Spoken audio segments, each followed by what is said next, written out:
परमात्मा पिता को ही हम पुकारते आए कि हे प्रभु नयनहीन को राह दिखाओ, प्रभु पग पग ठोकर खाओ। हे भगवान, हे ईश्वर, हे पिता, हे दयानिधे, हमें अंधकार से प्रकाश की ओर ले चलो। भले हमने वेद, शास्त्र, उपनिषद, गीता, भागवत ग्रंथ आदि सब पढ़े, सब विद्वानों के, महात्माओं के, महामंडलेश्वरों के विचार सुने, उनका सत्संग भी किया, लेकिन फिर भी हमारी अवस्था और ही गिरावट में आती गई। जो हम कहते थे कि हम श्रेष्ठ बने, देवी देवताओं जैसे बने, और उनके आगे हम जाके कहते थे आप इतने महान हो और हम नीच हैं, पापी हैं, कपटी हैं, हम पर तरस करो, हम ऐसे श्रेष्ठ बने। हम अपनी ही बुराइयों से सत्यता में दुखी थे, हमें रास्ता नजर नहीं आता था, ढूंढ रहे थे। कितने तीर्थ यात्राएं जप तप किए, कितना धन दान किया, कितनी कठिन यातनाएं हमने सहन की। आखिर वो दिन आया आज जो बाबा ने आकर के हमारी पुकार सुनी। अब आप देखिए, जैसे अंधे को आंख मिल जाए तो उसकी क्या गति होगी। तो वास्तव में बाबा कहते हैं बच्चे, तुम्हारे तो पैर धरती पर ही नहीं टिकने चाहिए। सोचो तुमको कौन मिला है, भगवान, ईश्वर, परमात्मा, सृष्टि का रचयिता, किस लिए मिला है? तुम्हें महान से महान, जो तुम सोच भी नहीं सकते, ऐसा महान बनाने के लिए मिला है। सिर्फ तुम मेरी छत्र छाया में रहो। सोचो, जैसे सिर पर सूर्य होता है तो परछाई कहाँ होती है? पाँव के नीचे होती है।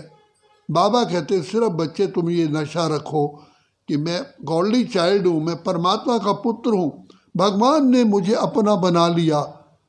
बस बच्चे, बाकी भगवान का काम है। जैसे बाप के पास बच्चा जन्म लेता है, माँ बाप उसकी पूरा कर्तव्य निभाते हैं, पालना करते हैं, पढ़ाते हैं, लायक बनाते हैं और उसको कारोबार भी चला के दे देते हैं ताकि वो सारी लाइफ अपनी आजीविका चलाता रहे, कमाता रहे।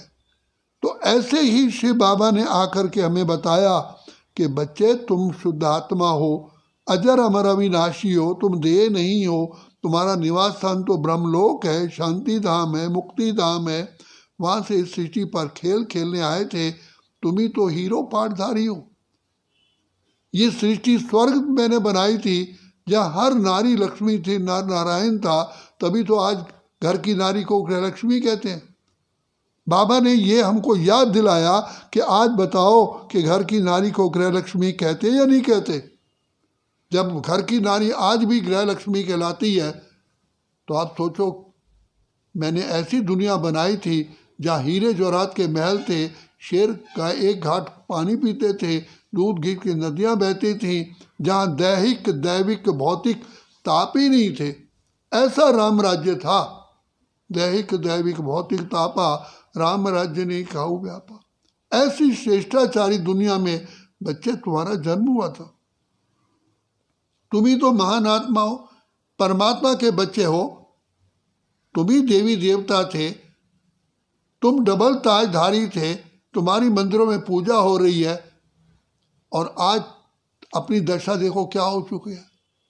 न तन का सुख है, न मन की शांति है, न खुशी है, अनेक प्रकार के रोग लगे हुए हैं और हर समय चिंताओं की चिता पर बैठे हो। तो बाबा ने आकर के हम बच्चों को अपना परिचय दिया। अब सोचो, परमात्मा हमारा साथी है, हमें क्या बनाने आया है?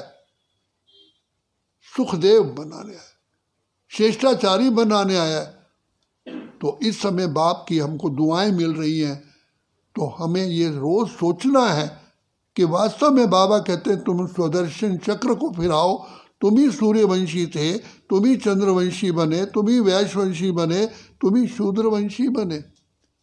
सूर्यवंशी थे तो सर्वगुण संपन्न, 16 कला संपूर्ण निर्विकारी थे।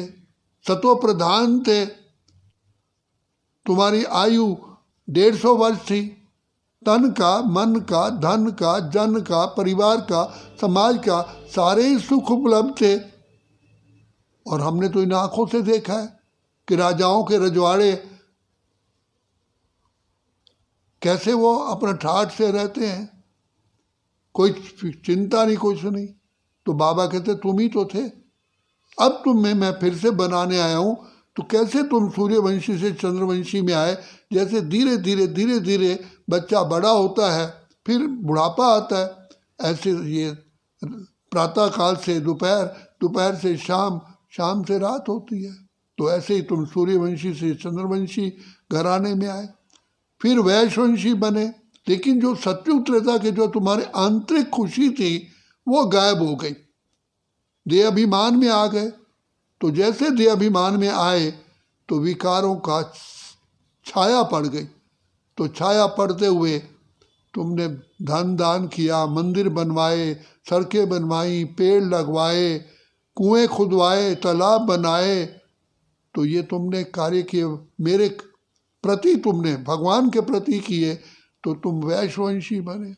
लेकिन फिर भी गिरते आए, क्योंकि विकार और ही और बढ़ते गए। जितना देहाभिमान बढ़ता गया, विकार बढ़ते गए। आखिर तुम काले तमो प्रधान बन गए। अब मैं आया हूं तुमको सत्व प्रधान बनाने के लिए। बच्चे, तुम्हारे अंदर तुम्हारी तो खुशी का पारावार ही नहीं होना चाहिए, खुशी तुम्हारी कभी कम ही नहीं होनी चाहिए। तुम्हें भगवान मिला है, तुम्हारा रक्षक, तुम्हारा साथी, तुम्हारा पालनहार स्वयं परमात्मा है। भगवान को हमने कहा रक्षा करो, किस चीज से रक्षा करो?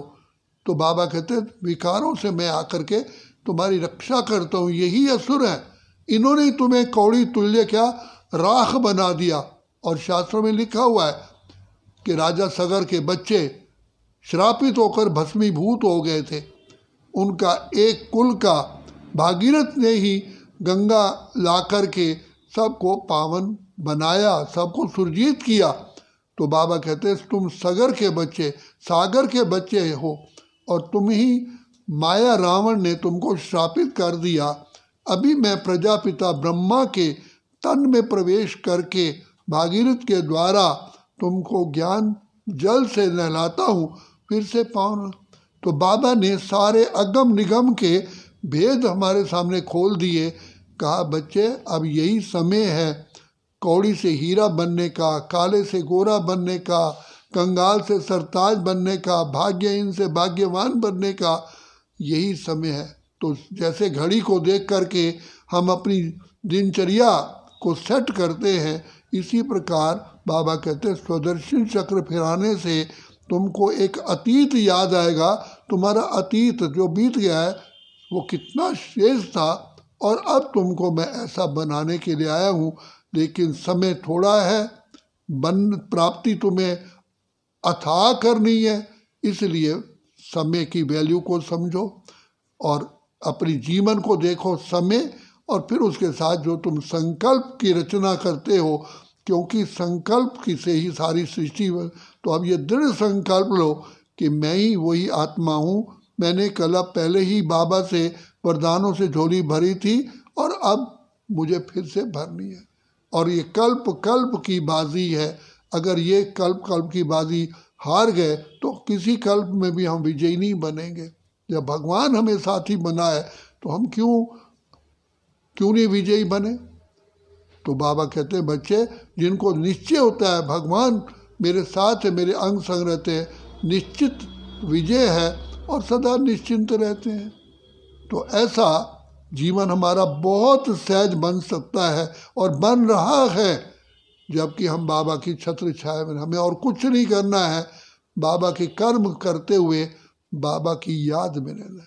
इसलिए बाबा कहते तुम बैठने वाले योगी नहीं हो, तुम तो कर्म योगी हो, और जहाँ कर्म योग है वहाँ सफलता ही सफलता है। असफलता क्यों होती है, दिल शिकस्त पैदा क्यों होता है? क्योंकि हम बाप को भूल जाते हैं।